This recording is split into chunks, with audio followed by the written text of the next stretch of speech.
기도합니다. 할렐루야. 이렇게 고요할 수가 있나요? 할렐루야. 저건 아니요. 네, 아멘 했죠. 네, 그래 오늘은 우리 청년들이 굉장히 궁금해할 만한 연애와 결혼 이성교제에 대해서 이제 나눌 텐데요.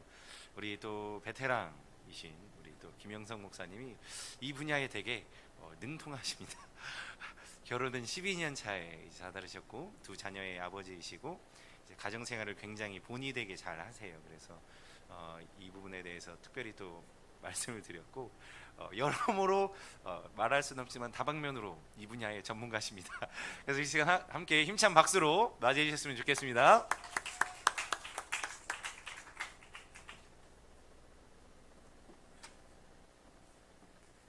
반갑습니다. 네, 저는 마스크를 잠깐 벗도록 하겠습니다. 네. 저는 전문가가 아니고요. 그냥 저희 목회자들끼리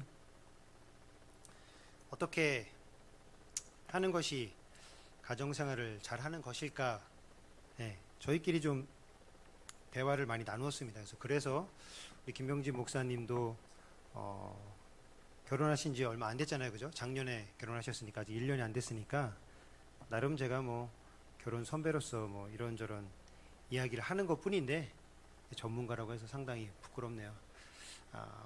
오늘 주제가 연애와 결혼 이성 교제인데요. 먼저 말씀을 한 장 보도록 하겠습니다. 이게 안 넘어가네요. 다음 장 한 번만 넘겨주시겠어요? 네.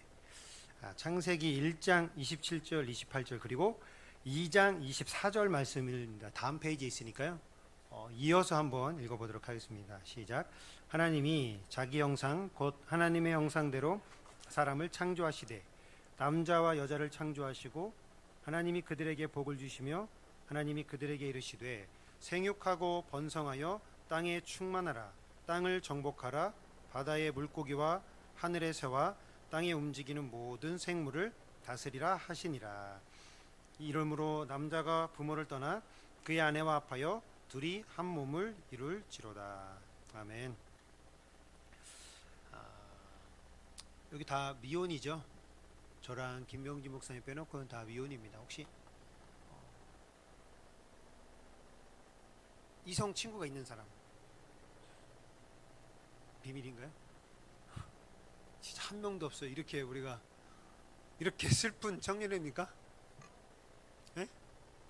진짜 없어요? 누구 알고 있는 사람 고발이라도 해봐요. 네? 진짜 한 명도 없어요? 정말 너무 슬프군요. 네. 다음 장 한 번만 넘겨주시겠어요? 이게 안 먹네요? 죄송합니다.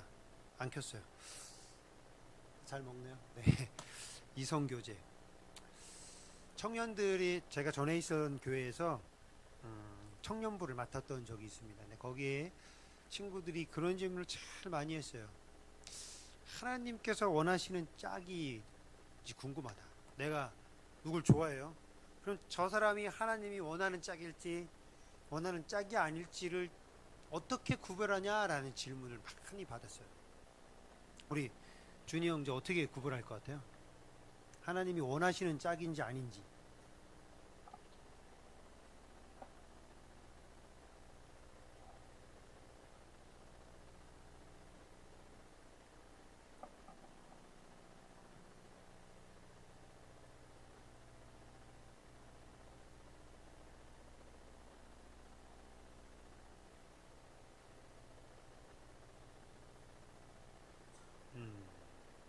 그래요. 자, 그러면 왜 물을까요? 그렇게 왜 궁금해할까? 저 사람이 하나님의 짝인지를 왜 궁금해할까요? 좋아서? 좋으면 그냥 좋아하면 되지. 좋아한 이유가 자신이 없었어요. 그죠? 내가 쟤를 좋아해서 저 사람을 사랑하는데 과연 이 사랑이 끝까지 행복할까?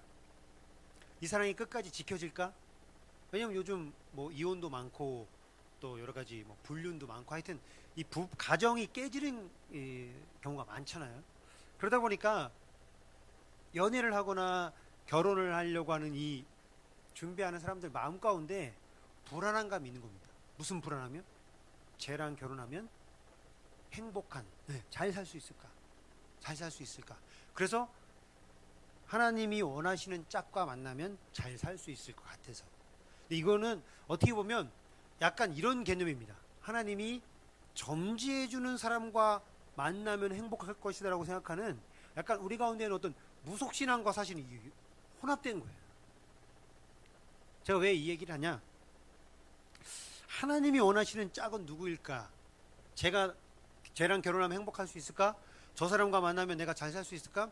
하나님이 내가 쟤를 사랑하는 걸 원하실까라고 하는 질문 자체가 궁극적으로 약간 빗나갔다는 겁니다. 그럼 어떻게 해야 되냐? 제가 그 친구들한테 얘기해요. 네가 누군가를 사랑하는 것을 하나님이 좋아하실까, 싫어하실까? 좋아하실까요, 싫어하실까요? 제가 누군가를 제가 지금 미혼인데, 지금은 결혼했지만 제가 미혼인데 우리 뭐 청년이든 어딘 직장이든 뭐 어딘 무슨 모임이든 사랑하는 사람이 막 감정에 생기기 시작했어요. 그러면 그 감정을 하나님이 좋아하실까요, 싫어하실까요? 어려운 질문이에요. 좋아하시죠? 누군가를 사랑하는 감정은 하나님께서 금지하시거나 막는 감정이 아닙니다. 그러면 다시 말해서 우리가 신경 써야 될 것은 쟤를 만나야 되냐 말아야 되냐 하는 어떤 점지해 주실 것을 기대하는 마음으로 상대를 대할 것이 아니라 내가 쟤를 사랑하는데 과연 사랑하는 과정 가운데 하나님의 뜻 가운데 사랑할 수 있을까? 사실 이게 더 중요한 겁니다. 얘랑 만나면 행복할까? 하나님이 점지해 주면 그냥 행복해요? 아닙니다. 예수께서 질병을 고쳐주신 사람들, 죽었다 살아난 나사로 죽었어요, 안 죽었어요? 나중에 죽었죠. 네, 예수님께서 살려주셨지만 죽었어요. 그러니까 문제 해결이라고 하는 것은 그 상황과 환경과 어떤 그 일시적인 것이지 영원한 것이 아니에요. 그래서 하나님이 정해주신 짝을 만났다고 한들 만나는 과정 가운데 위기가 있을 수 있고 어려움이 있을 수 있고 문제가 발생할 수 있어요. 그러니까 진짜 중요한 건 어떻게 만났냐, 물론 중요합니다. 아무나 막 사랑하면 안 돼요. 기도하고 준비하고 내가 저 사람을 좋아하는 감정이 어떤 그냥 일시적이고 유행적인 감정인지. 여기서 유행이라고 하는 것은 왜 그러냐면 이 10대, 20대 막 그런 시기에는 이성을 좋아하는 감정이 상당히 분위기를 탑니다.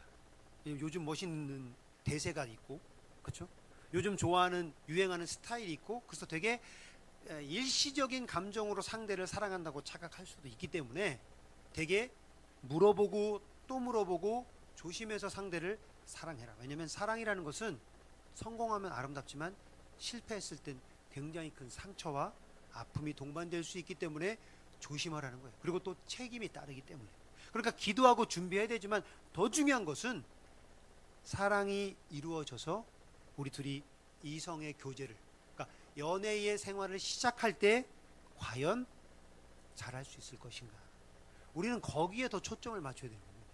그러니까 예수를 믿고 구원받느냐, 믿으면 구원받죠. 그러나 믿은 이후에는 어떻게 할 거예요? 어떻게 믿고 살아가느냐, 여기가 사실은 더 길죠. 연애는 잠깐이고 연애에서 결혼에 꼴이 나는 순간, 죽는 그 순간까지 그 사람하고, 그 사람이 죽든 내가 죽든 둘 중에 하나가 죽을 때까지 같이 가는 거잖아요. 이혼이나 이런 걸 하지 않는다고 쳤을 때. 그러니까 이성 교제를 출발하는 시점 가운데 저는 여러분들께 이 문제에 대해 궁금한 사람이 있을 겁니다. 내가 저 사람 사랑할 때 하나님 저 사람 원하실까 안 원하실까? 그런 생각에 집중하지 말고 과연 내가 하나님의 방법으로 사랑할 수 있을까? 하나님의 마음으로 상대를 이해할 수 있을까? 우리는 그 문제에 더 준비하고 기도해야 될 겁니다. 연애의 목적. 혹시 옛날에 연애의 목적이라는 영화가 있었는데 혹시 보셨나요? 연애의 목적? 그 강혜정이라고 타블로 부인이 있어요. 옛날 사람이라 잘 모르죠. 그 여자랑 또 갑자기 남자 배우 이름이 생각이 안 나네요. 박해일 맞아, 박해일. 예, 사모님이 그 영화를 보셨나 보군요. 예, 연애의 목적이라고 아주 음란한 영화인데 그 영화를 보면 거기에서 연애의 목적은 섹스입니다. 박해일이. 그러다가 이제 나중에 좀 깨닫긴 해요.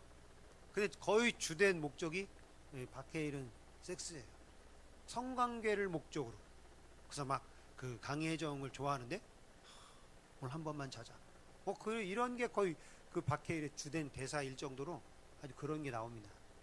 근데 사실 20대 나도 20대를 지냈지만 20대 때는 연애의 목적이 남자들 같은 경우는 사랑 반, 성적 욕구 반일 경우, 또 거꾸로 사랑 30, 성적 욕구가 70인 경우도 있어요. 그러니까 이게 늘 그렇다는 게 아니라 그 순간순간 감정이 막 그런 이 몸에 찾아오는 욕구 때문에 굉장히 심할 때가 있죠. 연애의 목적 뭐라고 생각하세요? 연애. 내가 만든 연애의 목적은 하나님께서 왜 인간을 결혼 전에 연애를 하게 하실까? 왜냐면 다짜고짜 결혼할 수는 없잖아요. 서로 알아보고 이렇게 교제의 과정을 거치고 우리가 결혼을 하잖아요. 중매도 마찬가지입니다. 그죠? 오늘 중매하고 내일 결혼하지 않아요. 그죠? 최소 한 달이든 두 달이든 그 사람을 만나보죠. 그 시간이 짧든 길든 그 연애예요. 연애의 목적이 뭘까? 하나님은 연애라는 과정을 통해서 우리에게 무엇을 바라실까? 저는 지금 결혼한 지 아까 12년이라고 했는데 횟수로는 12년이고 만으로는 11년 그리고 연애는 6년 그렇게 했습니다. 그래서 6년 연애하고 지금 결혼한 지 11년 그러니까 한 17년, 18년째 들어가겠네요. 연애도 만으로 한 6년 했거든요. 제가 연애하면서 느낀 것들을 적어봤어요. 연애 뭘까? 저는 사랑하는 법을 배우는 과정이다. 왜냐면 우리는 항상 사랑을 받으면서 지금까지 왔지 솔직히 사랑을 하면서 여러분 지금 20대 나이까지 사실은 잘 오지 않았습니다. 그렇죠? 대부분 뭐 부모님 사랑한다고 하지만 거의 사랑을 받지 우리가 사랑을 이렇게 주면서 살아온 시간이 많이 적어요. 근데 연애를 하면서부터는 자기 헌신의 사랑이 시작되기 시작합니다. 나도 지금 제 아내랑 6년 연애했는데 연애 특히 초반에 제가 부천에 서울신학대학교를 다니고 있었고 우리 아내가 그때 천안에 직장을 얻어서 다니고 있었어요. 근데 우리 아내가 보고 싶으면 수업 끝나고 영등포에서 기차를 타고 내가 6시 뭐 5시 수업 끝나는 시간에 따라서 근데 퇴근 시간을 맞춰서 가야 되니까 여기서 영등포에서 6시쯤 기차를 타고 천안에 가요. 1시간 정도 걸리거든요. 그럼 거기서 내려서 이제 또 뭐 버스를 타든 뭐 해가지고 제 아내랑 목적 장소까지 가서 아내랑 만나서 밥 먹고 차 한잔 마시고 아내가 이 고모네 집에서 살았거든요.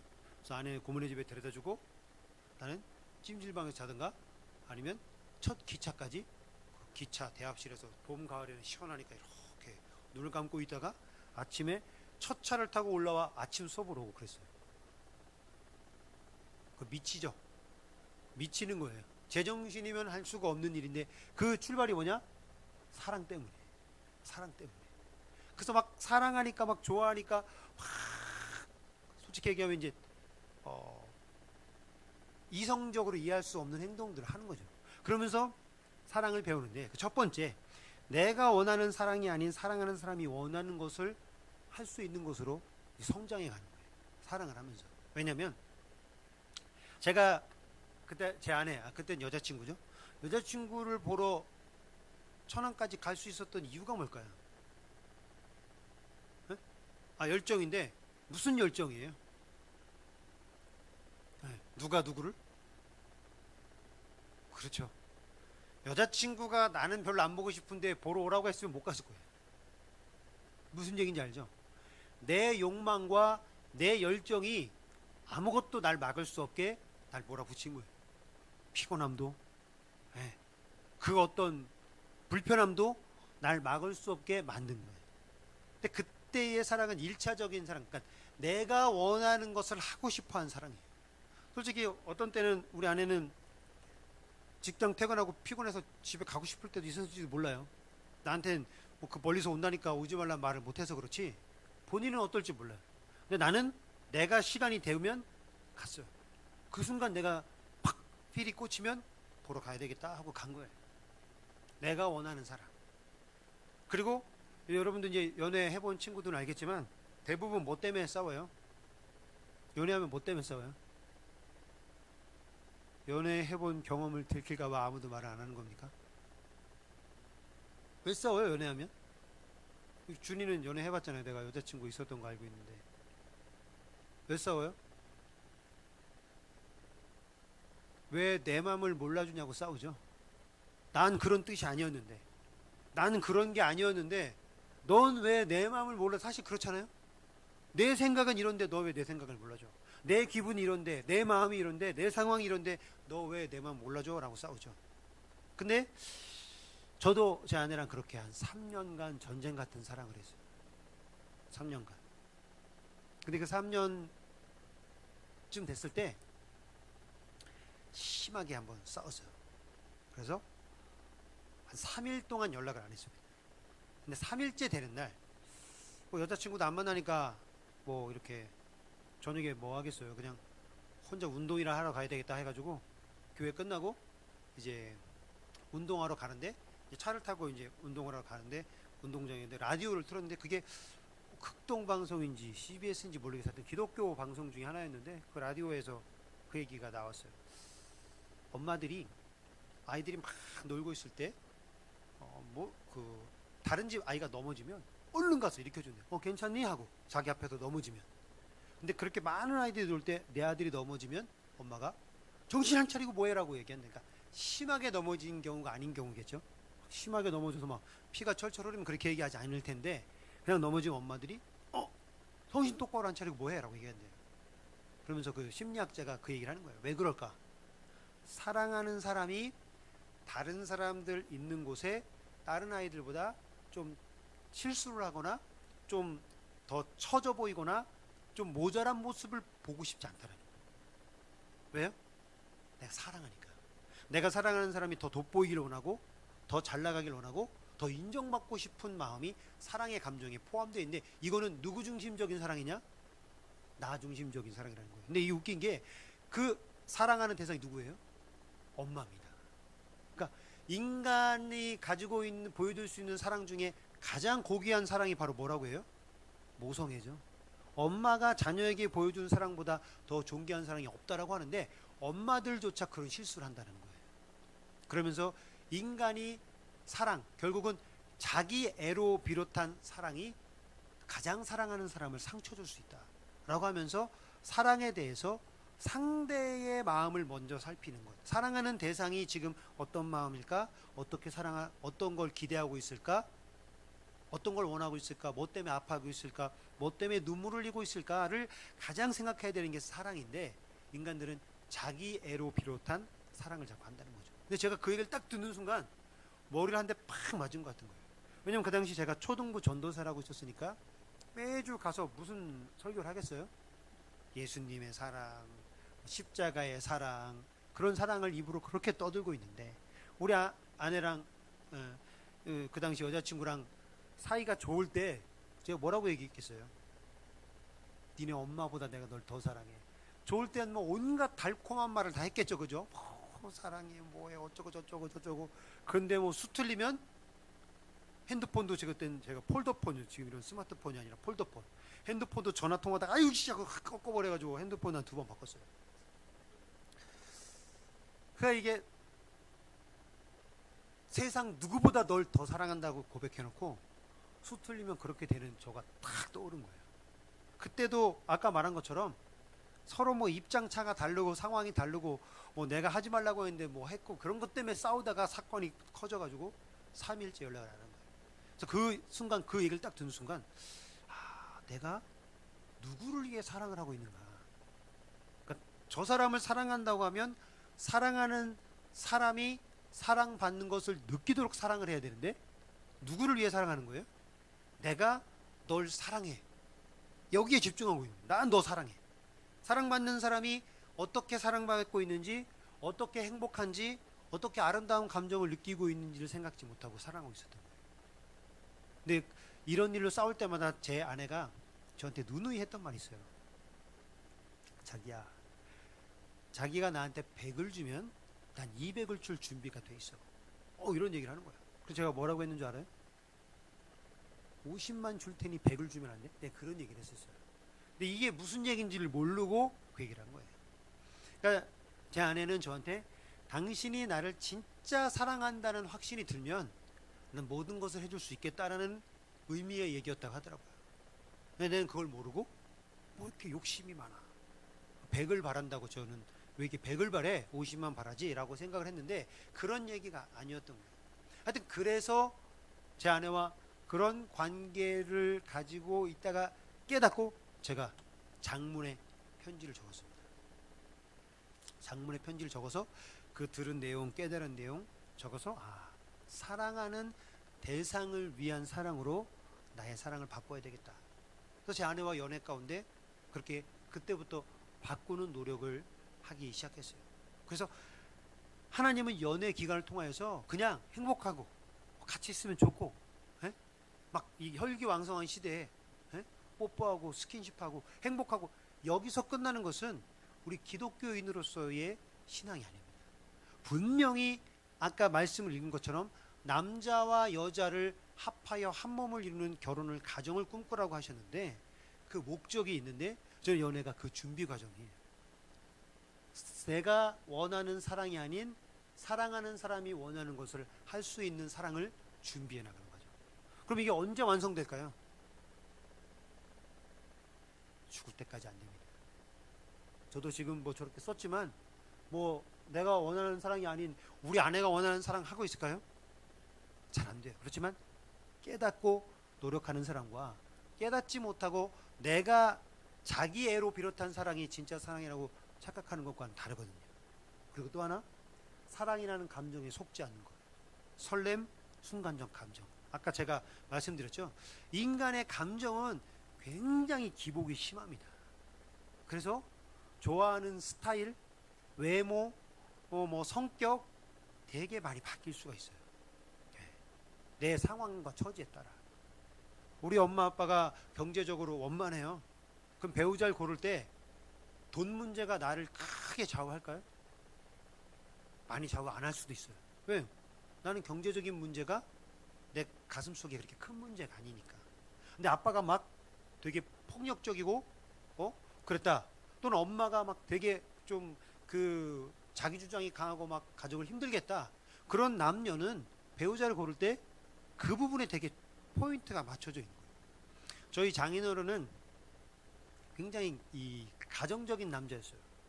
그래서 제 아내는 제가 집안일을 도와주는 거에 감사해하지 않습니다. 무슨 뜻일까요? 늘 자기 아버지가 집안일을 해오시는 걸 보고 자라서 당연한 일이라고 생각을 하고 있어요. 그렇죠? 그렇지만 반대로 본인이 생각할 때 우리 아버지가 뭐가 부족하다라고 생각하는 부분을 저한테 또 바라고 있겠죠. 그렇죠? 저건 중요해. 그러니까 인간이 그 감정이라고 하는 것. 제가 목회자가 되기 전에 어떤 이 세미나에 갔습니다. 근데 거기서 무슨 얘기를 하냐? 목회자 후보생들, 막 거기 신학생들 있을 때 그 목사님이 하는 얘기가 절대로 사모를 꿈꾸는 여자와 결혼하지 마라. 그 얘기를 하는 거예요. 사실 충격적이었어요. 아니, 사모를 꿈꾸는 사람이랑 결혼해야 되는 거 아닌가? 라고 생각했어요. 근데 그분이 왜 이런 얘기를 했냐? 사모를 꿈꾸는 사람과 결혼하지 말라고 한 이유가 뭐냐면 사모를 꿈을 꾼다라고 하는 것은 그 사람 안 가운데 무엇이 정해져 있어요? 목회에 대한 비전이 정해져 있는 거예요. 뭐 예를 들어 절대적인 예는 아닙니다. 만약에 제가 여잔데 우리 아버지가 뭐 한 막 10,000명 모이는 교회 담임 목사님이었어요. 그럼 이 여인의 마음속에는 교회의 기준이 어디로 돼요? 10,000명 모이는 기준이 돼요. 근데 내 남편이 100명 모이는 교회 목사님을 할 수도 있잖아요. 근데 이때 충돌이 발생할 위험성이 있다. 그러니까 그분이 뭘 얘기하냐? 내 남편이 목회를 하다가 막 여러 가지 상황이 안 좋아서 목회를 그만뒀어요. 그래서 뭐 다른 직업을 찾았어요. 그래도 그 사람을 사랑할 수 있는 사랑이 기반이 돼야지, 어떤 목적이나 비전이 먼저 되면 비전과 목적이 흔들릴 때 사랑도 흔들릴 수 있다. 그러니까 우선순위를 얘기한 겁니다. 그러니까 사모가 꾸민 여자랑 결혼하지 말라는 것이 아니라, 목적이 비전에 맞춰지면, 사랑보다 비전에 맞춰지면 위험하다. 사랑이라는 감정, 이거는 제가 말한 건 사랑을 이야기한 것이 아니라 뭘 이야기한 걸까요? 사랑이라는 감정을 이야기한 겁니다. 감정. 설렘. 설렘이 무슨 뜻이죠? 설렘. 설렘. 되게 설레인다. 연애를 처음 할 때는, 저도 연애를 처음 할 때 여자친구를 만나러 가는 순간부터 가슴이 터질 것 같아요. 전날에도 마찬가지예요. 차에서 기다릴 때 문을 열고 나올 때는 거의 막 죽을 것 같이 가슴이 막 뛰고, 처음 만날 때. 근데 그게 한 얼마나 가나? 뭐 사람마다 다르겠지만 뭐 한 몇 년씩 가지 않아요. 저 지금 제 아내랑 연애까지 따지면 한 17년 이렇게 됐는데, 맨날 같이 살잖아요. 같이 자고 같이 일어나고 같이 먹고, 눈 뜰 때마다 제가 아내를 보면 막 설레일까요? 그럼 심장병에 걸려 죽을 겁니다. 그죠? 매일 심장이 그렇게 뛰니까 얼마나 심장이 무리가 가겠어요. 근데 그렇지 않아요. 근데 그러면 사랑과 설렘은 뭘까? 설렘이라고 하는 것은 낯선 대상을 만났을 때 느끼는 감정이에요.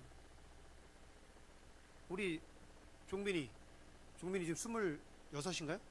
5? 5인데 엄마가 날 사랑하는 것 같아, 안 사랑하는 것 같아요? 사랑하죠. 25 사랑해요. 근데 엄마가 아들이 60이 되면 사랑할까요? 사랑하지 않을까요? 사랑하죠.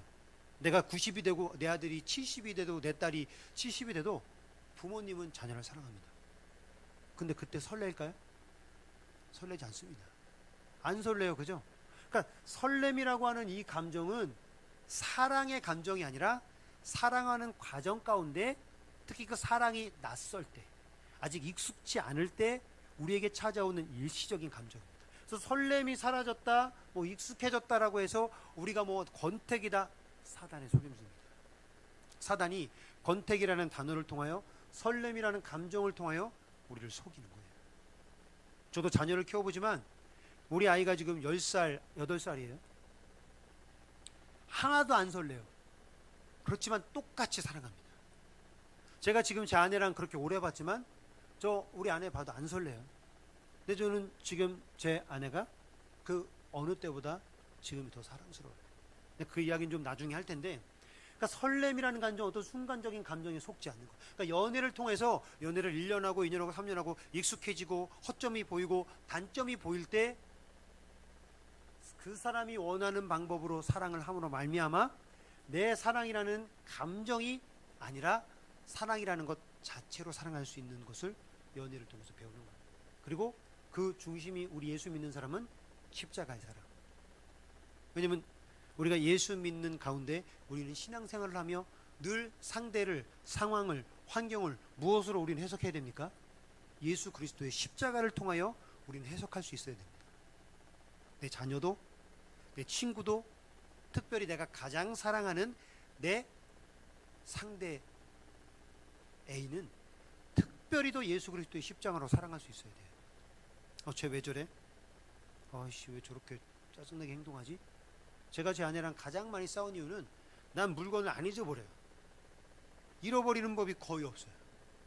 지금도 제 이 손톱깎이가 있습니다. 제 책상 서랍에. 1999년도에 우리 어머니께서 군대 입대할 때 사준 손톱깎이인데 내가 아직도 쓰고 있어요. 잃어버리는 법이 거의 없어요. 우리 아내는 조금 잘 잃어버려요.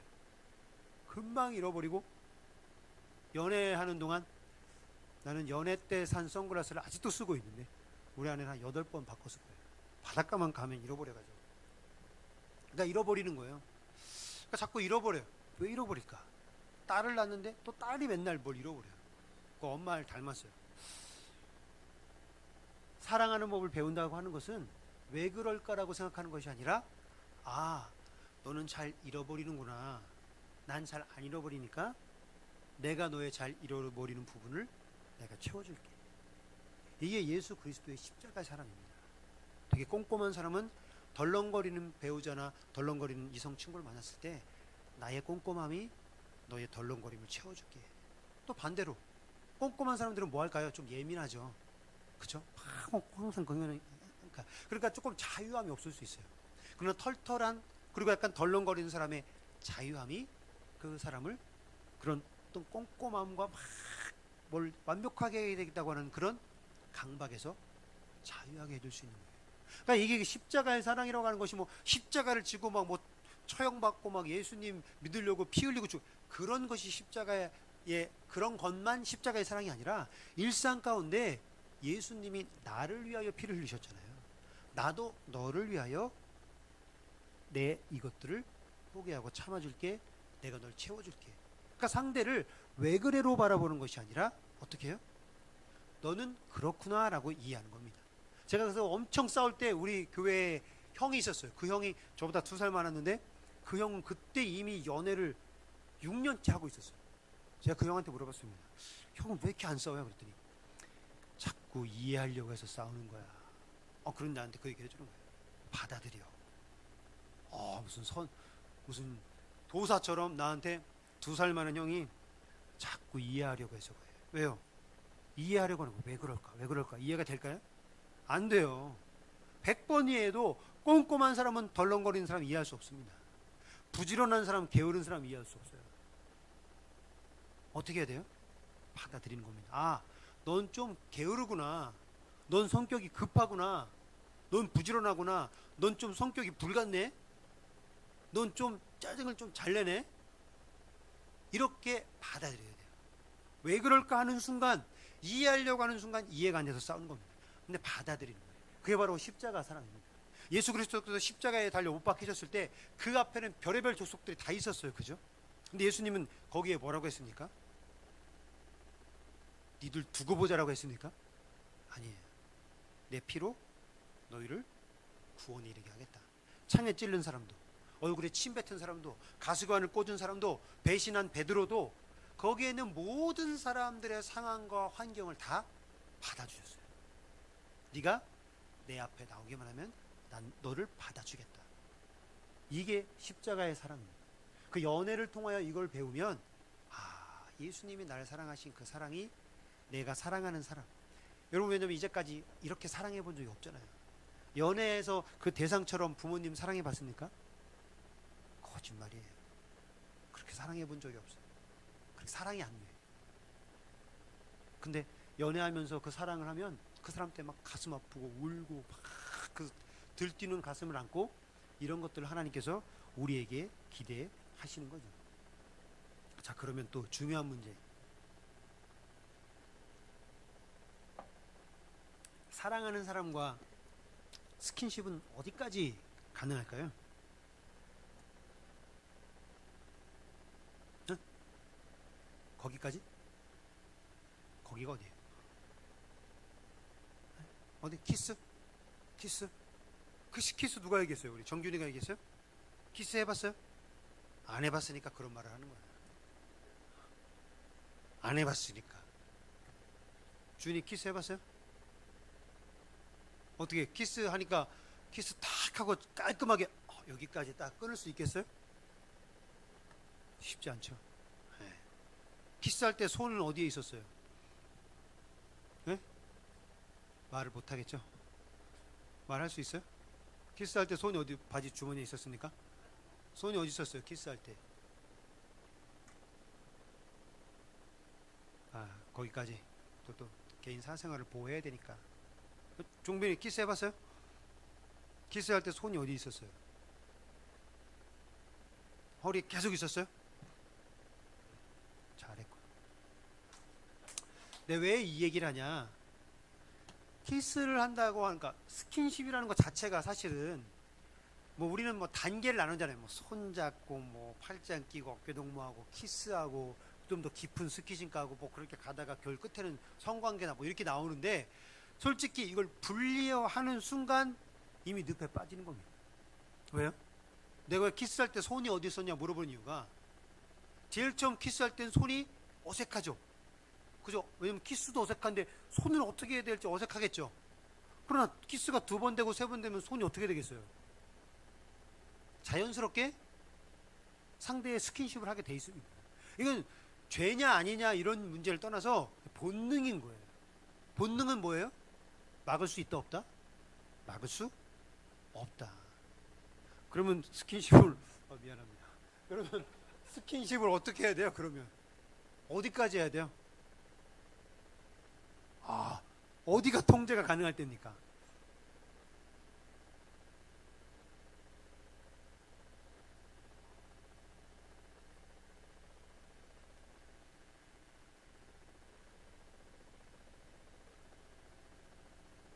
키스까지밖에 안 해봐서 그런 거예요. 이 성이라고 하는 건 생각보다 그렇게 단순한 문제가 아닙니다. 제가 이걸 위해서 다른 이야기를 먼저 해보도록 하겠습니다. 성. 사실은 원래 섹스는 성행위를 얘기하는 것이 아니라 남성, 여성의 성을 의미하는 건데 또 이제 성 행위도 의미하죠. 성. 섹스란 무엇일까? 지금 여기서는 남성, 여성을 얘기하지 않습니다. 아까 읽은 생육하고 번성하라, 이거는 종족 번식이죠. 번성하라. 인간뿐만 아니라 모든 짐승, 심지어 식물들은 이제 우리와 같은 이런 게 아니라 걔네도 이제 번식을 하잖아요. 그죠? 우리랑 좀 다르죠. 번식을 위해서. 그래서 엄청난 쾌락이 부여되어 있습니다. 흔히 하는 얘기로 밥숟가락 들 힘만 있어도 성행위에 대한 성적 욕구가 일어난다라고 하는 그런 엄청난 쾌락이 부여되어 있어요. 왜 그럴까요? 그렇죠. 요즘은 좀 덜하지만 옛날에는 기근, 전쟁 이런 게 얼마나 만연했습니까? 그렇죠? 피곤해서 관계가 안 맺어지고 전쟁통에 웃긴 건 6.25가 1950년이라서 언제 끝났죠? 50 몇 년에 끝났어요? 몇 년이죠? 54년 아닌가요? 아무도 모르는군요. 미안합니다. 배웠는데 까먹었어요. 그러니까 6.25도 1년에 끝나지 않았어요. 웃긴 건 6.25 때 아이들이 태어났을까요? 안 태어났을까요? 태어났습니다. 그 이야기는 전쟁통에도 뭐가 이루어졌다는 거예요? 성관계가 이루어졌다는 거예요. 그만큼 성은 어마어마한 쾌락이 부여되어 있습니다. 왜요? 해도 되고 안 해도 되는 게 아니라 반드시 인류와 이 지구 세계에 이루어져야 되는 거예요. 이 번식이. 안 그러면 뭐예요? 멸망이거든요. 그러니까 하나님이 우리에게 성이라는 것을 주시고 그거에 엄청난 이 쾌락과 강한 욕망을 주신 이유는 이 종족 번식에 의한 강력한 거예요. 여러분들 강아지들 이 성교하는 거 보셨나요? 요즘은 이제 동네에 똥개들이 없어가지고 이렇게 교배나 이런 것들을 어디에요? 이렇게 그 뭐라고 하죠? 애견센터 그런데 가야 이제 교배가 되는데 저 어릴 때는 동네 똥개들이 이렇게 거리에서 그런 교배를 많이 했거든요. 그럼 이제 막 교배를 하면 이제 보기가 민망하잖아요. 그럼 어른들이 이놈들하고 몽둥이를 때려도 떨어지지 않습니다. 뜨거운 물을 부어야 떨어져요. 그만큼 아주 강력한 그 자극이 이게 주어진다는 거예요. 그 이유는 해도 되고 안 해도 되는 그런 게 아니에요. 반드시 인간이 상황과 환경에 좌우되지 않고 누군가는 할 수 있게. 그래서 종족 번식을 위해서 강력한 쾌락이 이루어지는 거죠. 그리고 둘이 연합하여 한 몸을 이루라 라고 얘기했습니다. 이게 가정을 이루는 건데 성적 결합의 결과는 생명의 잉태라는 결과가 생겨요. 물론 뭐 난임도 있고 불임도 있고 이 뭐죠? 출산에 어려움을 겪는 부부들이 많긴 하지만 기본적으로 결합의 결과는 잉태라는 결과를 가져오게 돼 있습니다. 그 이야기는 책임이 따른다는 거예요. 즐기고 끝나기만 하는 것으로 이루어지는 것이 아니라 책임. 그리고 둘이 연합하여 한 몸을 이룬다. 한 몸을 이룬다라고 하는 게 무슨 뜻일까요? 한 몸을 이룬다. 왜 성적 결합이 한 몸이 된다라고 얘기했을까요? 왜 그런 것 같아요? 왜 성적 결합은 한 몸이 된다라고 할까? 성행위 할 때 외에는 떨어져서 각자 삶을 사는데 왜 한 몸이라고 했을까? 성이 갖는 의미가 이 뭐가 나온다고 했죠? 생명의 잉태라는 결과가 나옵니다. 그래서 성적 결합은 육적 결합이라지 않고 너의 영과 육의 결합이다. 그래서 성경에서도 너가 성적으로 범죄한 것, 너가 성적으로 범죄한 것은 네 몸 밖에 죄를 짓는 것이 아니라 뭐에다 죄를 짓는 거다? 네 몸 안에 죄를 짓는 것이다. 그래서 네 영과 육이 다 죄에 물드는 것이다. 그리고 창녀와 연합하는 자들은 창녀와 너의 영과 육을 섞은 것이다. 성경에는 그렇게 성적 행위에 대해서 이야기하고요. 이스라엘 백성들이 하나님을 섬기지 않을 때 그들에게 뭐라고 얘기했냐? 너희들은 음란하다. 그러니까 성적으로 순결을 지키지 못한 것과 하나님을 배교한 것을 하나님은 동일하게 표현하셨어요. 그래서 호세아서 같은 경우도 이스라엘 백성들이 하나님을 떠나 이방신을 섬긴 것을 호세아가 자기 안에 고멜을 통하여 그대로 하나님의 감정을 느끼게 고멜이 가서 굉장히 음란한 생활을 하게 되죠. 그리고 호세아는 다시 그 음란한 부인을 다시 부인으로 맞아들입니다. 그러니까 이런 일이 반복되고 성경은 그렇게 표현하고 있어요. 그 이유는 제가 결혼을 해서 아이를 낳고 지켜보니까 이 자녀가 태어나면 엄마 아빠의 영과 육과 혼을 다 담습니다. 그죠? 외모도 담지만 뭐도 닮아요? 성격, 그리고 어떤 감정 기복의 상태, 그리고 그 아이가 추구하는 습관, 자는 모습도 닮았어요. 신기할 정도로. 제가 새벽 예배 갔다 와서 가끔 아내랑 제 아이가, 딸아이가 지금은 이제 따로 자지만 옛날에 다 같이 잘 때 자는 거 보면 진짜 이렇게 콕 찍어서 콕 찍어놓은 것처럼 똑같이 잡니다. 신기할 정도로. 가르쳐 주지 않았는데 제 아들이랑 저랑 걷는 모습이 똑같아요. 가르쳐 주지 않았는데. 좋아하는 음식, 짜증내는 포인트 비슷해요. 그러니까 이게 영과 육의 결합이라는 겁니다. 다시 말해, 내가 내 아내와 함께 살고 그 부부가 서로 성적 결합을 하는 것은 두 사람의 뭐가 함께 맞아지는 거랑 같은 거예요. 육과 영이 함께 만나는 거예요. 그러므로 이것은 내가 사랑한다, 사랑한다, 좋아한다라는 감정으로 내가 좋아하는 모든 사람과 성적 결합을 허락하면 안 되는 책임이 따르는 거예요. 내 영이 함께 결합되는 거니까. 그래서 조심해야 됩니다. 성이라고 하는 것이 가지고 있는 위험성이 바로 그런 거예요. 그리고 제일 무서운 거, 아까 키스 해봤다고 그랬죠. 다음 여자친구 만나면 키스 안 하고 버틸 수 있어요? 못 버팁니다. 무슨 얘기예요? 한번 이만큼 발 내디우면 전으로는 돌아갈 수가 없어요. 한번 성적 경험을 한 사람이 그 다음, 만약 내가 이전 여자친구랑 이전 남자친구랑 어떤 성행위까지 했어요. 그리고 헤어졌어요. 다음 사람 만났어요? 참을 수 있을까요? 못 참습니다. 안 돼요. 이거는 후지는 없어요. 전지는 있어도, 또는 정지는 있어도 후지는 안 됩니다. 그러니까 이거는 아주 중요한 거예요. 왜요? 엄청난 쾌락이 부여되어 있습니다. 엄청난 쾌락. 여기까지 얘기를 들으면 우리가 좀 이제 고민이 되죠. 왜요? 성적인 쾌락이 이렇게 무서운 쾌락인데 도대체 이놈의 걸 어떻게 해야 되나? 쾌락, 이게 에덴 동산입니다. 그림을 찾다 보니까 굉장히 에로틱한 에덴 동산도 있더라고요. 근데 우리가 또 너무 노골적인 사진을 보면 관심이 흐트러질까봐 귀여운 사진을 골랐습니다. 쾌락, 쾌락. 우리가 에덴 동산을 뭐라고 부르죠? 뭐라고 부르죠? 저런 곳을 두 글자? 정답, 낙원. 쾌락의 낙자와 낙원의 낙자는 같을까요? 틀릴까요? 같습니다. 그렇죠? 같은 낙이에요. 그럼 낙이라는 것의 출발은 어디서부터 시작됐을까요? 낙. 낙이 어디서 생겨났을까요? 쾌락. 뭐 쾌락이라고 하는데 뭐 쾌락은 조금 이제 쾌락도 나쁜 말은 아닙니다.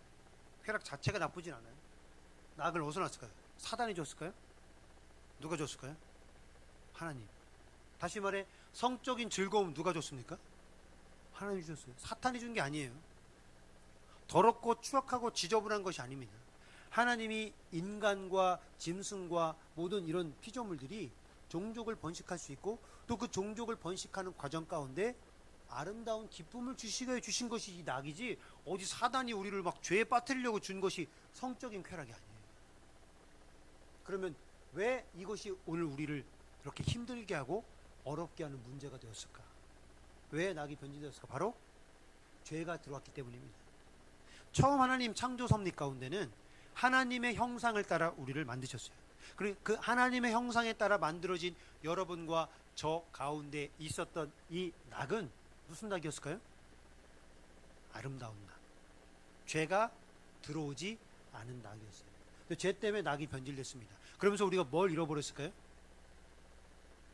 하나님의 형상을 잃어버렸어요.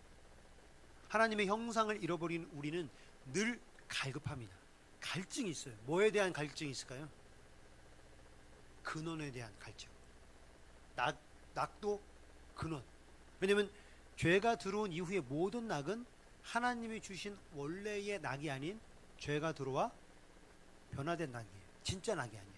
그러니까 우리가 모든 낙, 뭐 음악을 들을 때나 친구를 만날 때나 책을 읽을 때나 뭐 돈을 벌 때나 맛있는 걸 먹을 때나 느끼는 모든 낙은 다 뭐가 있어요? 부족함이 존재한다는 겁니다. 그러다 보니까 인간이 그 부족함을 채우기 위하여 뭘 추구해요?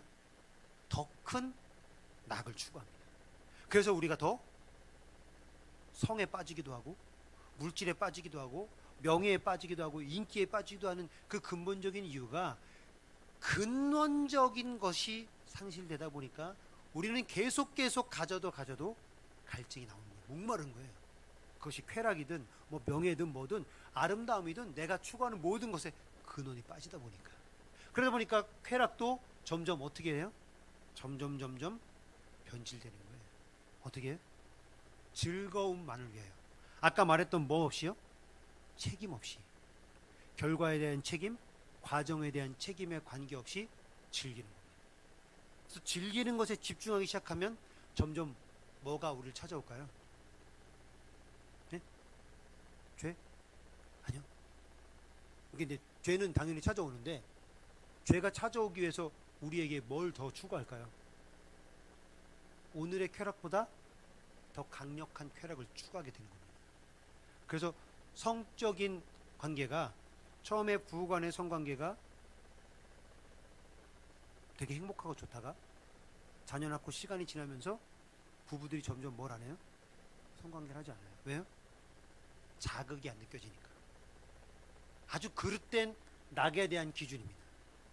자극이 느껴지지 않으니까 낙이 아니라고 착각을 하는 거예요. 그래서 자극을 향해 나아가게 되죠. 사단은 우리에게 더 강력한 자극을 추구하게 하고, 그 강력한 자극은 결국 우리로 하여금 어떻게 나아가요? 변질된 성으로 나가게 되는 겁니다. 그래서 요즘 뭐 흔히 유행하는 무슨 스와핑 알죠? 스와핑. 뭐 커플 교환 성 관계가 스와핑이잖아요. 내가 우리 부인이랑 다른 커플 부인이랑 만나서 한 자리에서 부부를 교환하는 거예요, 서로. 그 스와핑이에요. 이게 남의 나라 일 같죠? 실제적으로 그런 일들이 많이 일어나고 실제 그런 일에 대한 피해 사례들이 나옵니다. 그게 우리가 살고 있는 오늘날 일어나고 있는 일이에요. 스와핑. 그리고 뭐 이상한 변태적인 성행위 역시 다 더 큰 자극. 그러니까 진짜 낙이 아니다 보니까 늘 만족이 안 되는 거예요. 더 큰 자극, 더 큰 자극, 더 큰 자극. 자극을 쫓아. 근데 하나님께서 이 낙을 주신 이유는 뭐예요? 그 안에서 행복하도록, 만족하도록, 그리고 종족 번식도 가능하도록. 굉장히 복잡한 이 과정 가운데 있는데 오직 낙에만 집중하니까 그런 일이 발생하게 되는 거죠. 자, 그럼 다시 이렇게 성이라는 것을 봤을 때 스킨십은 어디까지 가능할까? 어디까지 가능할 것 같아요? 우리 여자친구들한테는 한 번도 안 물어봤는데 우리 정은자매 어떻게 스킨십은 어디까지 가능할 것 같아요? 어디까지?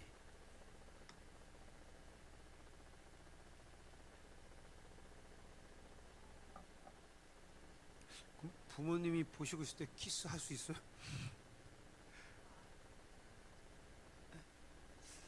왜냐면 그러니까 틀렸다는 게 아니라 질문을 해보는 겁니다. 그러니까 저는 여러분들이 개인적으로 답을 내리길 바래요. 이거는 제가 뭐 키스까지는 돼. 이거 웃긴 겁니다. 그죠? 이거 왜냐면 하나님이 뭐라고 말씀하시지 않은 걸 제가 정답처럼 얘기할 수가 없어요.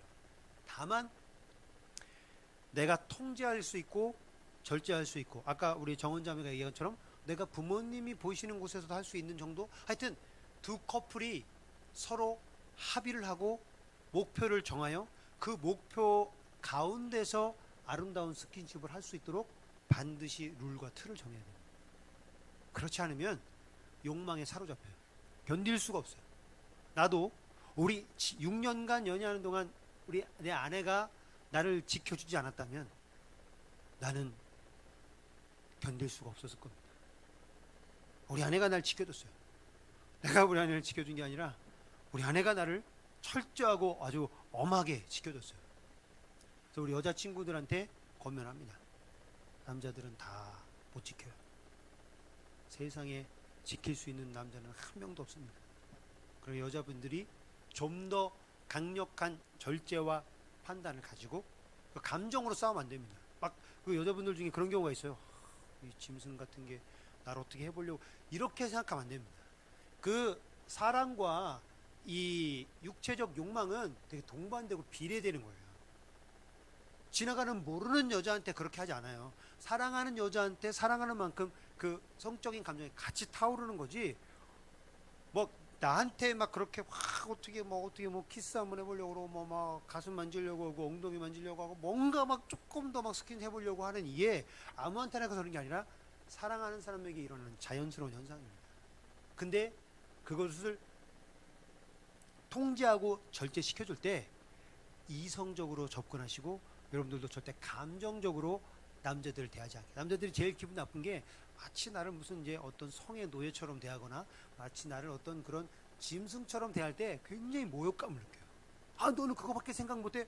그거밖에 생각 못하는 게 아니라 좋아서 그러는 건데 그것을 막 그렇게 몰아붙이고 또 반대로 남자들도 여자들이 막 되게 칼같이 끊을 때 그 부분에 대해서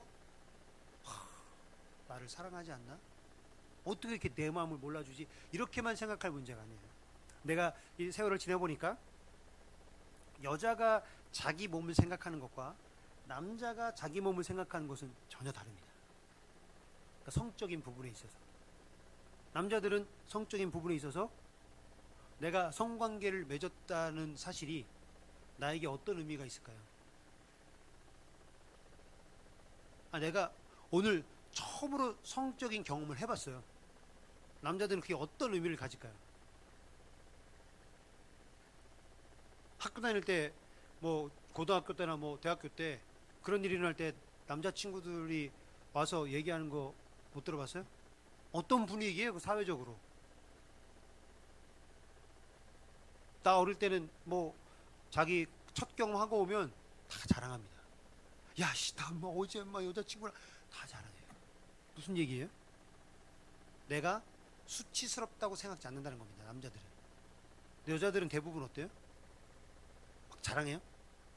남자친구랑 처음 막 이렇게 성적 경험이 있을 때 친구들한테 와서 막 야 엄마 나 남자친구랑 야 엄마가 아니지 나 남자친구랑 잤다 자랑해요?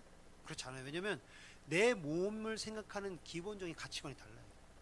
그리고 사회 통념상 남자가 어떤 첫 경험을 했다 안 했다라고 하는 것은 뭐라고 해야 되죠?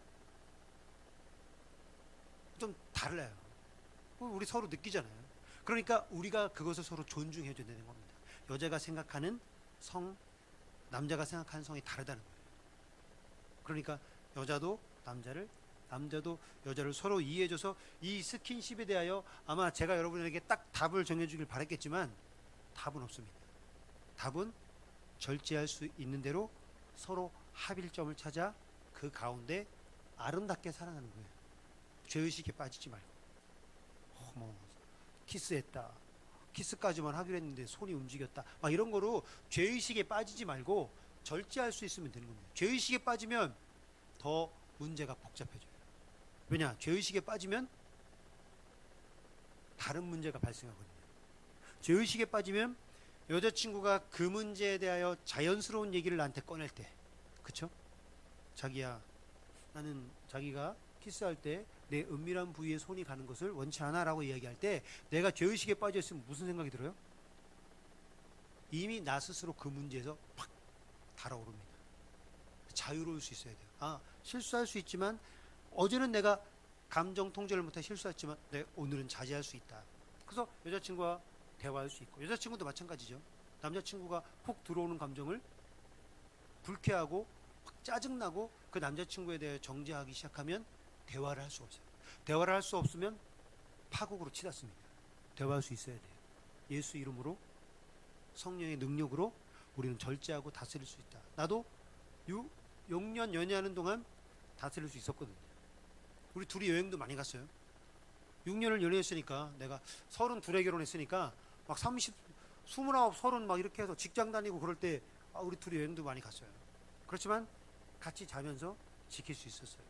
그게 우리가 대화하고 우리가 정해놓은 선을 넘지 않기로 서로 약속을 하고, 그것을 제 아내가 저한테 되게 친절하게 설명을 해줬거든요. 나는 이것을 원치 않는다. 당신이 날 사랑하면 지켜줬으면 좋겠다.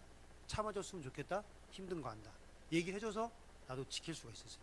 근데 그게 한 번 참고 나니까 또 두 번째도 참을 수가 있고 하게 되더라고요. 결국 스킨십도 훈련입니다. 무엇을요? 내가 원하는 성적 욕구를 누구에게요? 사랑하는 대상에 맞춰서 절제하고 조절할 수 있는 거예요. 왜냐하면 이것은 결혼 이후에까지 이어지거든요. 결혼 이후에. 그리고 이제 결혼과 성 거의 다 끝났습니다. 결혼을 둘이 하나가 돼서 영과 육이 결합하는 것, 아까 설명을 드렸죠. 그리고 결혼은 둘이 하나 되는 과정 가운데 나를 발견하고 성장하는 과정이다. 이건 역시 말씀드렸어요. 비슷한 얘기인데 잠깐의 부연 설명을 하자면, 연애할 때랑 또 같이 사는 것은 생각보다 많은 차이가 있습니다. 네. 아마 이 자리에 있는 분들 중에 결혼에 대해서 부정적인 생각을 가진 사람도 있을 거예요. 그죠? 그럼 결혼을 해야 되냐 안 해야 되냐, 정답은 뭘까요? 네?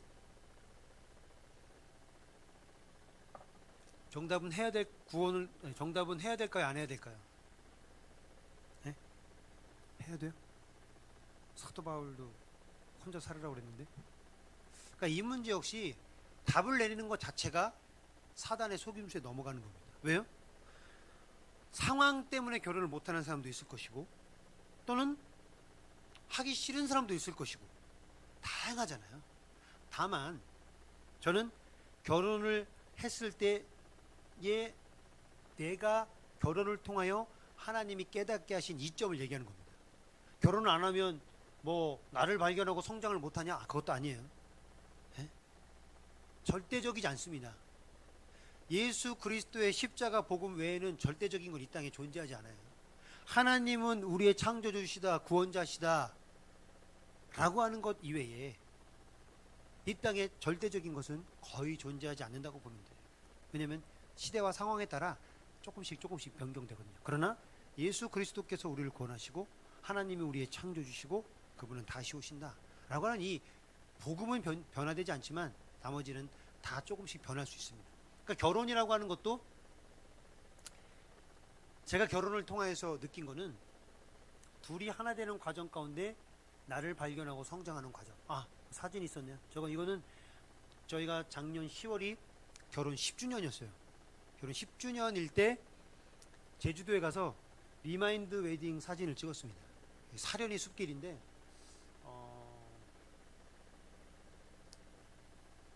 얘가 9살일 때, 얘가 7살일 때, 지금 8살 되고 10살이 되고, 제 아내가 이제 41살이 되고 내가 43살이 됐죠. 우리 아내가 지금은 이렇게 늙었지만 제가 한 20, 우리 아내 25살, 그때 캐리비안 베이 캐리비안 베이랑을 제 아내랑 둘이 가서 제가 딱 사진을 찍어주면 사람들이 연예인인가 막 그랬어요. 잘 믿질 않는 것 같은데 그렇게 잘 나가던 시절이 있었습니다. 이렇게 방송국에서도 이렇게 대시도 오고 그랬던 적이 있었어요. 물론 청주 지방 방송이었지만 그런 적이 있었습니다. 근데 지금 이제 늙었죠. 내가 왜 이 이야기를 하냐면 그때 당시 우리 아내 사진을 보고 지금 보면 엄청 늙었어요. 살도 엄청 쪘어요. 이때 막 47kg, 48kg 나가고 그랬거든요. 25가 작고 그랬어요. 크고 그랬어요. 25가 엄청 날씬했죠. 잘 나갔어요. 근데 지금은 그때에 비하면 뭐 배도 나오고 뭐 눈꺼풀도 좀 처지고 뭐 다 처졌죠. 사람이 늙으면 어쩔 수가 없는 거거든요. 세월을 막을 수가 없잖아요. 근데 내가 우리 아내를 보는 눈은 어떨까? 내가 우리 아내를 보는 눈은 20대 때 가장 예쁘고 가장 잘 나갈 때랑 오늘 언제가 더 사랑스러울까? 언제가 더 사랑스러울까요? 당연히 지금이 더 사랑스러우니까 물어보겠죠. 그 과정은 바로 이것에 있습니다. 둘이 하나 되는 과정. 그러니까 우리가 부부가 되고 부부로서 서로 살아가고 그 결실로 누구요? 자녀 얘네 둘을 만들었어요.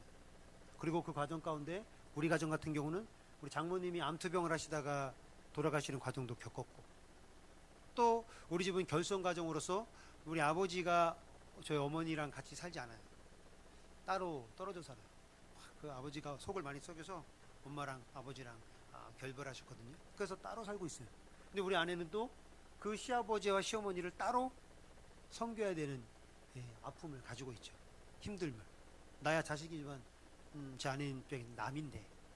근데 그런 과정들, 자녀를 키우는 과정들, 부모님의 돌아가심 이런 과정을 지나서 오늘 봤을 때 연애 때는 내가 이 여자랑 헤어지면 뭐 하면 돼요? 딴 여자랑 사귀면 되죠. 근데 지금 만약에 이 사진에서 제 아내가 사라진다.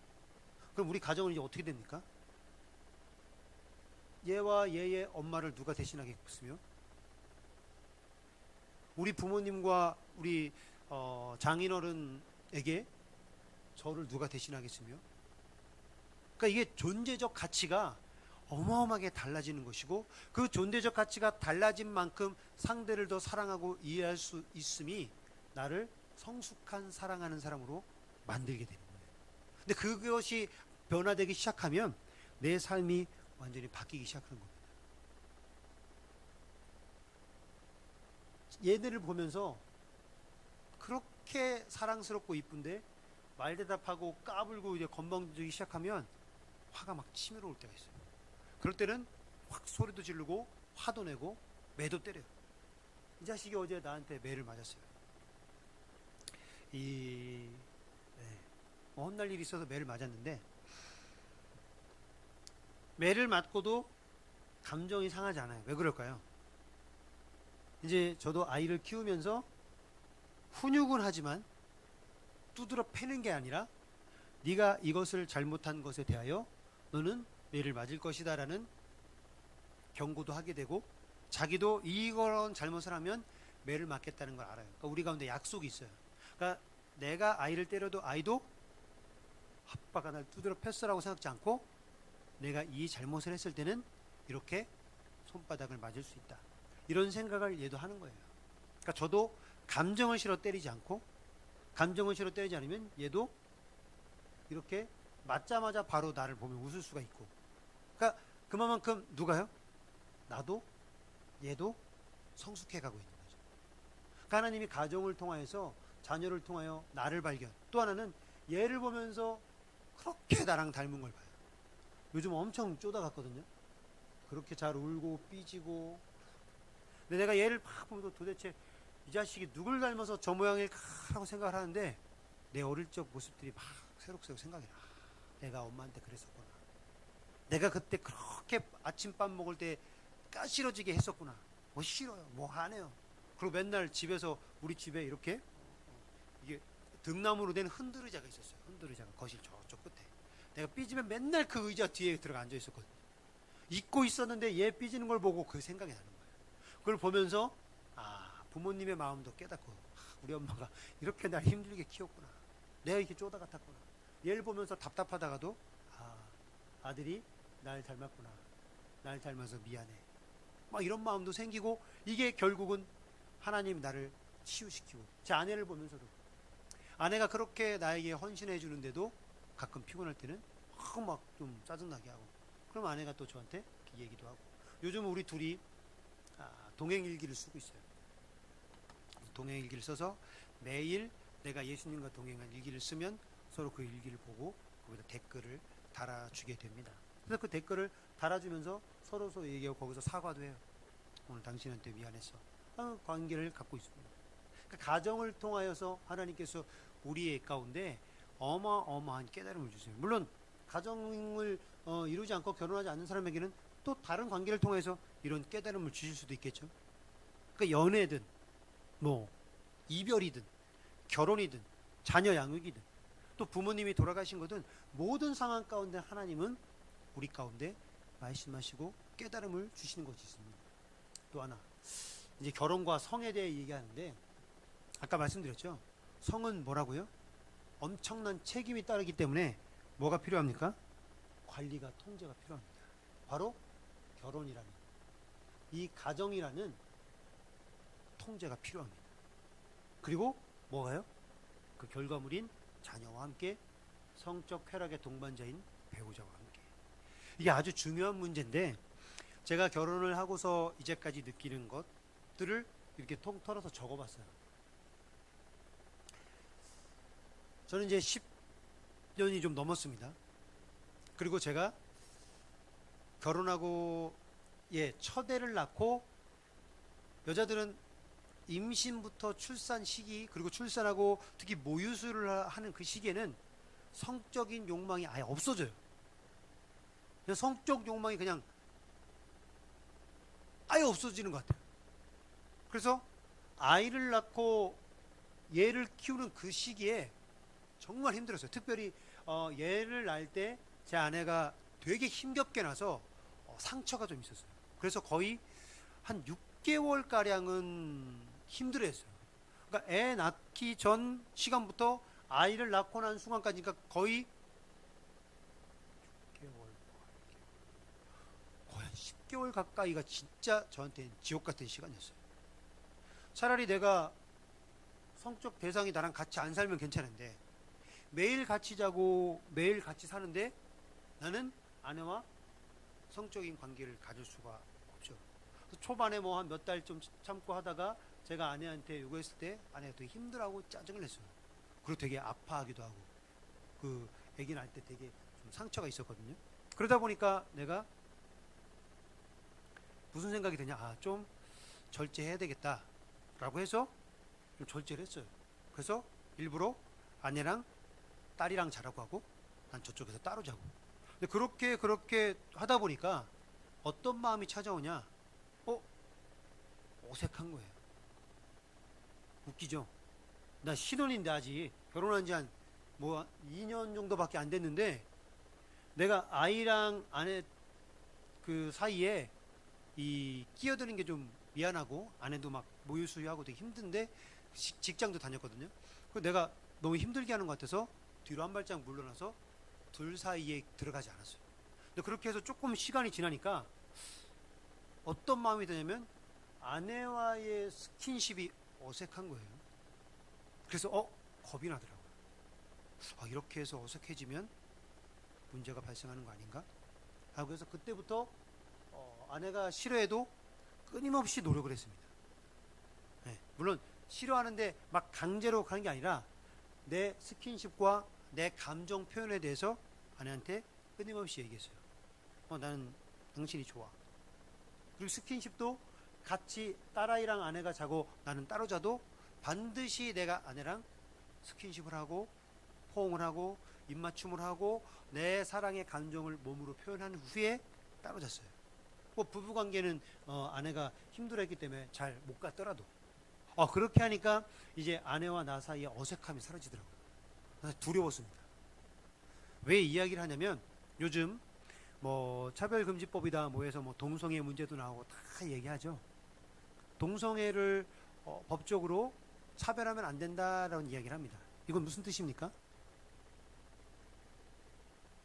이게 법적으로 무슨 의미를 가지고 있어요? 동성애를 혐오하거나 반대하거나 금지하지 마라라고 하는 법적인 조항이 되어 있습니다. 그리고 또 하나, 간통법도 폐지됐죠. 간통법이 뭐예요? 부부가 부부 사이에 외에 다른 이성과 성적 관계를 맺은 것을 옛날에는 간통죄로 했습니다. 그래서 형사 고발을 할 수가 있었어요. 근데 이제 간통죄가 폐지되면서 이것이 이제 그냥 민사로 넘어왔어요.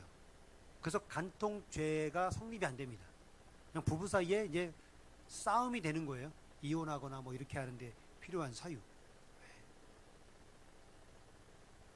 사회적 현상을 봤을 때 사회에 지금 우리나라가 이 섹스리스 국가 중에 하나입니다. 부부간의 성생활이 현격하게 줄어든 곳. 그게 우리나라예요. 그러면 여러분들 이 바깥에 나가보면 불법적인 성행위를 하고 있는 가게가 줄어들었을까요? 늘어났을까요? 섹스리스라고 하는 건 부부간의 성관계가 없어진 거잖아요. 그러면 이렇게만 생각하면 성적인 욕망이 사라져서 이 땅에 섹스가 줄고 있구나라고 해야 되는데 밖에 불법 성행위를 하는 업소들은 줄어들었을까요? 늘어났을까요? 어떻게 생각해요? 줄어들었을까요? 늘어났어요. 무슨 얘기예요? 사회적으로 부부간의 성은 점점 중요치 않은 것처럼 분위기가 흘러가고 기타 동성, 그죠? 남자와 남자 사이의 성, 그리고 외도하는 성, 이런 성에 대해서는 점점 뭐예요? 길이 열리고 있습니다. 저는 이게 사탄의 아주 강력한 이 땅의 가정을 파괴하고 성을 문란시키게 만드는 위험한 침략이라고 생각해요. 지금 내 친구들 부인이랑 관계 안 맞는다는 친구들이 절반 이상이에요. 40 초반인데. 왜 그러냐? 가족끼리는 그런 게 아니라는 거예요. 그러면 성적 욕망 없이 지내냐? 아니죠. 그럼 어떡하겠어요? 성적 욕망이 사라진 게 아니면 어떡하겠어요?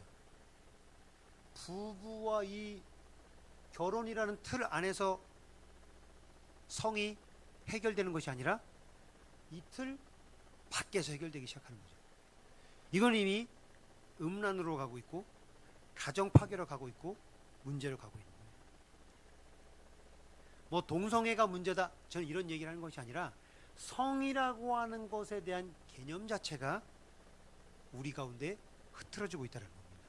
하나님이 우리에게 결혼 가운데 성을 주신 이유는 성을 통제해야 되기 때문에, 어마어마한 쾌락이 담겨 있기 때문에 통제하지 않으면 문제가 발생할 수 있기 때문에 가정이란 틀 안에서 통제할 수 있는 틀을 주신 거예요. 그래서 성적 쾌락인 동반자인 배우자와 함께 나는 지금도 우리 아내와의 이 부부 생활 가운데 성이 엄청난 중요한 역할을 차지하고 있습니다.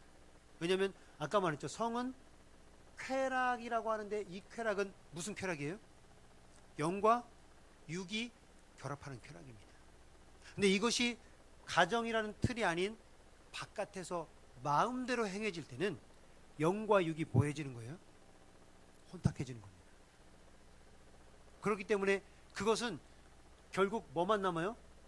낭만 남습니다. 점점 더 자극적인 쾌락을 쫓아갈 수밖에 없게 우리를 만들고 마는 거예요.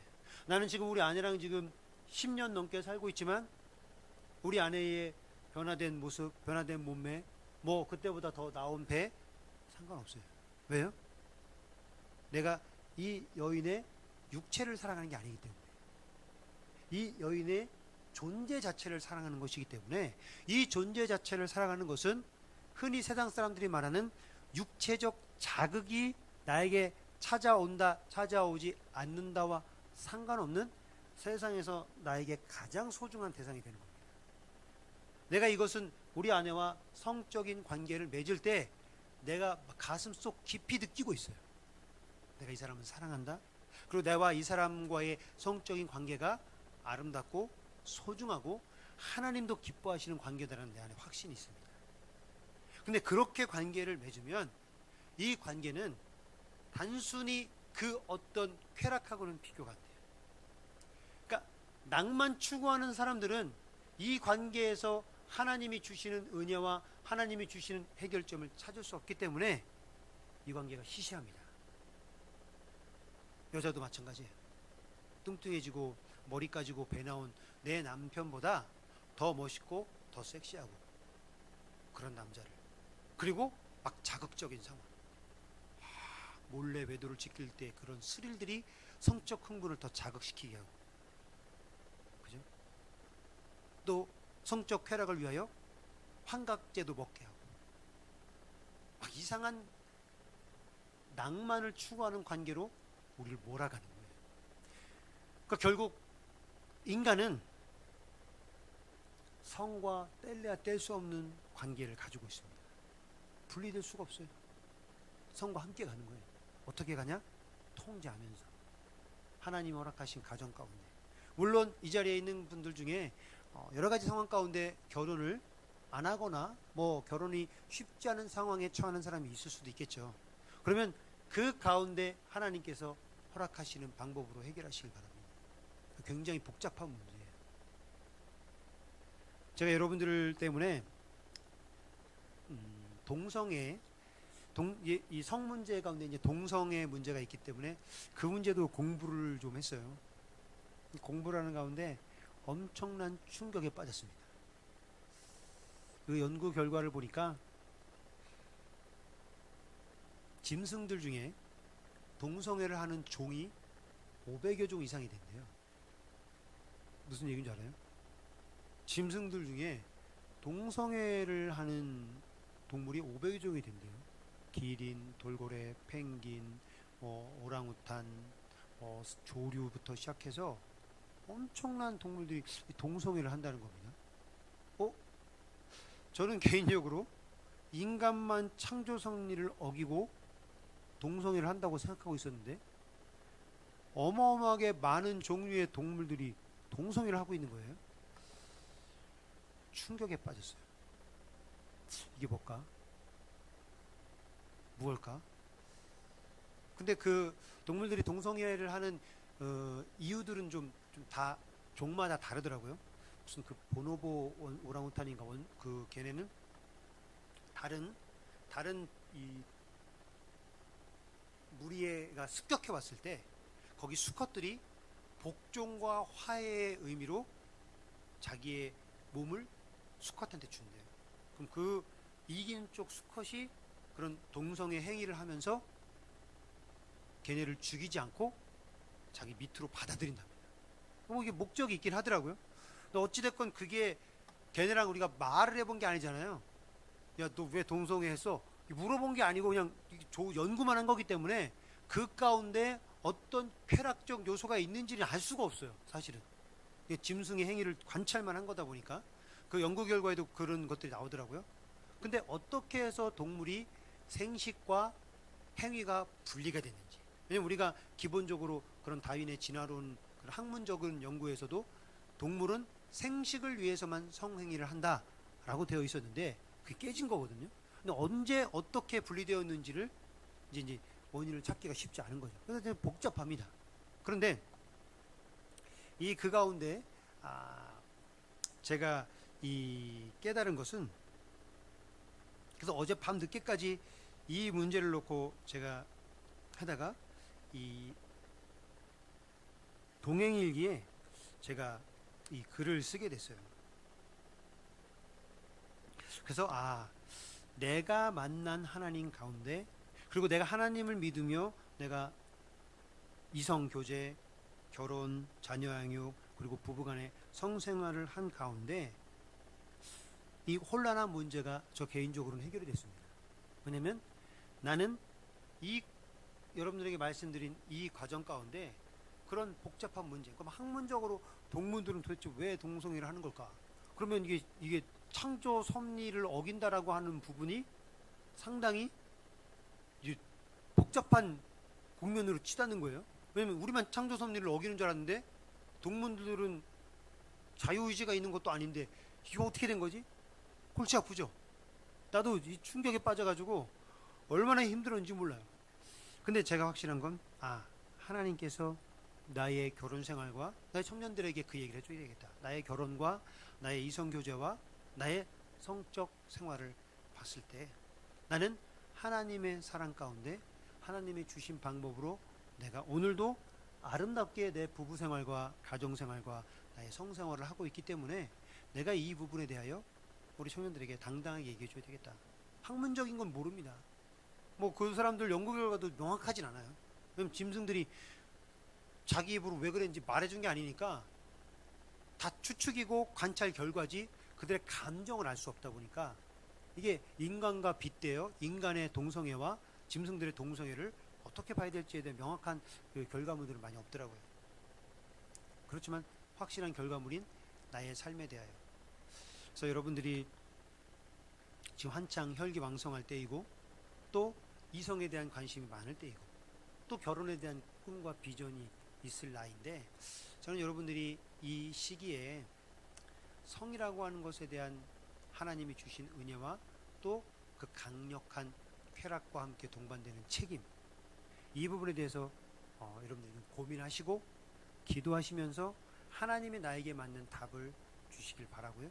또 결혼이라고 하고 하는 것에 대해서 어떻게 좀 부정적인 생각을 가지고 있는지 또는 여러분들 부모님의 모습을 보면서 결혼이 행복하지 않다고 생각할 수도 있고, 저도 우리 엄마 아빠를 보면서 한 번도 행복한 적이 없거든요. 늘 싸웠고 늘 이혼하려고 했고 늘 그랬기 때문에. 그렇지만 내가 주 안에서 십자가의 사랑으로 사랑을 하며 가정을 이루다 보니 이보다 더 큰 행복이 없습니다. 그렇게 피곤하고 짜증나도 집에 들어가서 내 아내와 자녀들의 이 웃음을 보면 다 눈 녹듯이 해결되는 거예요. 하나님이 이래서 사랑하는 대상을 주셨구나 라고 합니다. 그래서 저는 행복하고 아름다워요, 결혼 생활이. 그래서 여러분 상황에 따라 어떤 미래가 펼쳐질지 아무도 알 수 없지만 여러분들의 삶이 아름답고 행복한 성, 행복한 결혼 생활 또 이성 교제가 되기를 주의 이름으로 축복을 드립니다. 질문 있으면 혹시 간단하게 질문 한 번만 받을게요.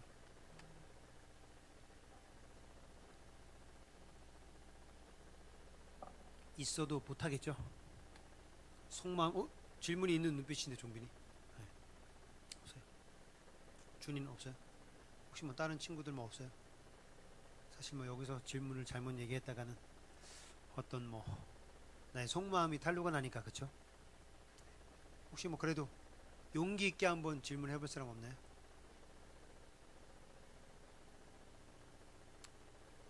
뭐 이미 나는 혼전 순결을 깨버렸다.